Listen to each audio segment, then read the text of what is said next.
who was not present yet. She brought with her her children and another child to do this errand and to enjoy some time at the beach.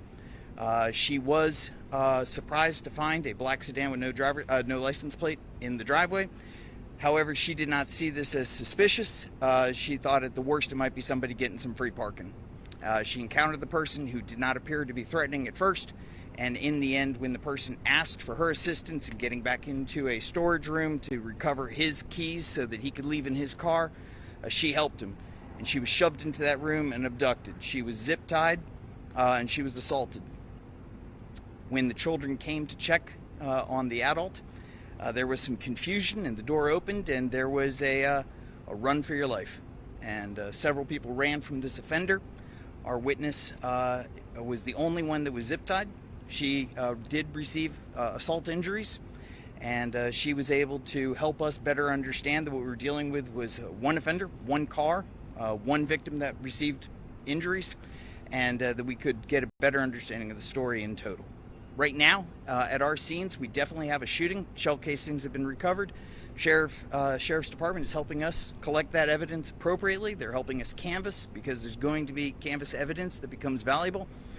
And they are helping us interview the victims that we have and the witnesses that we have. We couldn't thank the Sheriff's Office more. We couldn't thank the Wilmington Police Department for the work they do more. And as I said at the very beginning of this, we couldn't be more proud of our officers and the work they do. And obviously, we're very proud that we have citizens that are quick to call the police and quick to tell us what they see. This all happened within minutes. I'll hand it over to the sheriff. Thank you, Chief. So today, what our community has witnessed is how three different agencies seamlessly work together. I've always said the bad guys don't have jurisdictional lines. Well, neither do we, and today we proved that. Our deputies were assisting both agencies, and as we assisted Wilmington with the car stop, he decided that he wanted to get in a gunfight, and I am extremely proud of the deputies, the three deputies and the police officer who acted heroically and went and eliminated the threat. And so this time we've called in the SBI, and they're doing their investigation. But once again, to the community, this is how we show you where we seamlessly work together. I am very proud of the three deputies and city officer who did what they were trained to do today, went into that gunfight, and they eliminated that threat. As you've heard me say many times over the years, the community should draw no negative inference from the fact that the two involved agencies that used gunfire and I have requested SBI outside investigation. We simply do that in 100% of the cases.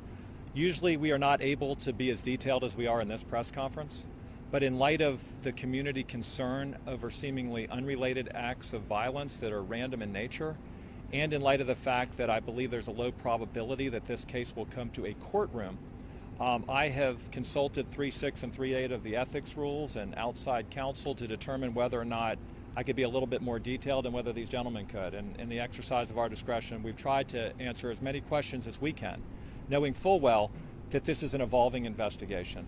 I want to give you just a little bit more, and then we're going to, again, have to save questions for a later time, and I promise you there will be a more detailed summary of what I'm going to give you after the SBI has had time to work, because they're going to be collecting a lot of physical evidence at this scene, and as you've heard, the Sheriff's Office is collecting evidence at the beach.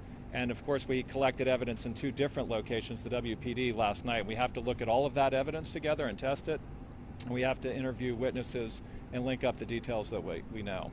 But here's what I can say right now, that because we have not yet notified next of kin, we're not going to release the deceased name at this time. We'll be doing that after that notification has been made, but he is a 35-year-old white male. The first call that Chief Williams responded to with his agency was at 5:34 p.m. yesterday at 208 Dixie Avenue, where 7 rounds were fired into a home that was occupied. Fortunately, no one was struck.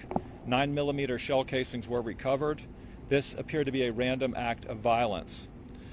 Approximately 50 minutes later at 6:25 p.m. in the 4100 block of Lake Avenue near Rolling Grace Middle School, a 54-year-old white female was walking her dog and was shot at multiple times, struck at least 5, and a home behind her was also struck. Again, this appeared to be a random act of violence, and 9mm shell casings were recovered. A white sedan with a damaged front was described by the victim as leaving the scene and was later caught on video through the canvassing of the neighborhood and surrounding commercial establishments. That car was tied back to our suspect, and we caught him on film trading up vehicles here in the Market Street area at an area motel to a gray Buick LeSabre with no license plate. On August 18 meeting today at 12:35 p.m., you just heard the Chief of Police, David Squires, give a very detailed recitation of the incident at the Holiday Inn Sunspree.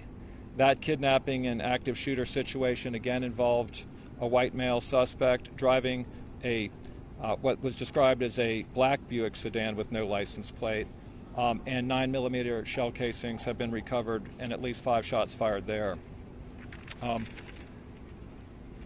The suspect was spotted when radio traffic describing what happened at Wrightsville Beach was broadcast widely.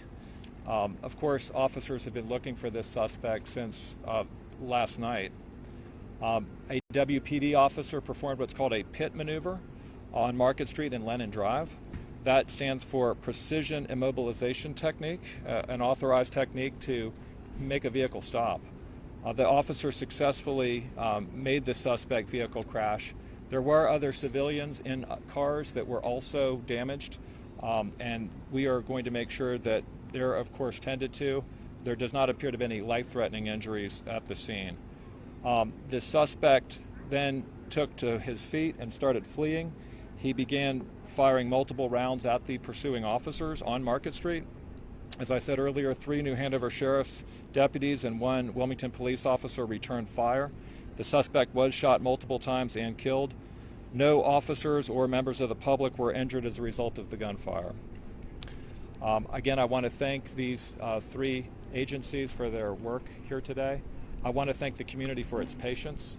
I love living in Wilmington, and I can tell you that when something happens to one of us, we frequently reach out to each other.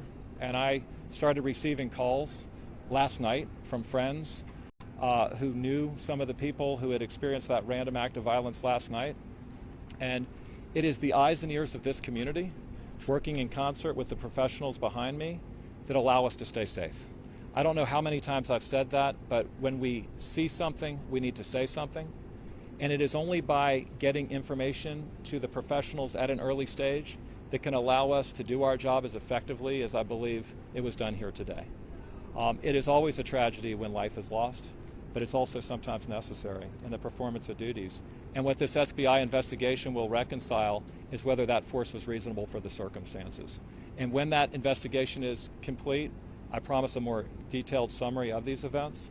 But for now, I hope you understand that what we've said today is the comments that we can give on behalf of the men and women in law enforcement and the justice officials who have been working tirelessly on these cases for the last 24 hours. Thank you for your time.